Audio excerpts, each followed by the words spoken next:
সত্যজিৎ রায় এই নামটি শুনলেই বাঙালি তথা সিনেমা প্রেমীদের মাথা এমনিতেই ঝুঁকে যায়। বাংলা তথা ভারতীয় সিনেমার মাইলফলক তিনি। ভারতীয় সিনেমাকে বিশ্ব দরবারে পৌঁছে দিতে তার অবদান অপরিসীম। 1992 সালে পেয়েছেন অস্কার। এই আজীবন সম্মাননা তার সঙ্গে সঙ্গে সমগ্র ভারতবাসীর প্রাপ্তির ঝুলিও ভরিয়েছে। অপু ট্রিলজির প্রথম সিনেমা পরিচালক হয়ে সাহিত্যিক সব ক্ষেত্রেই গ্ল্যামার ছড়িয়েছেন সত্যজিৎ। ছবি আঁকা, সিনেমা বানানো, গান লেখা, সাহিত্য প্রায় সব জায়গাতেই তার দীপ্ত পদচারণা। তবে সিনেমার প্রতি টান আগাগোড়াই ছিল বলির অনুসারী।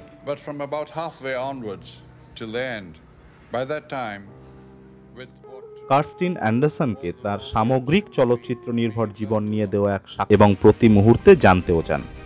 এই বিষয়ে তারা অনেক বেশি কৌতূহলী। কিন্তু ভারতে কি ঘটছে সে সম্পর্কে খুব কম জানতে আগ্রহ প্রকাশ করেন পাশ্চাত্যের মানুষ।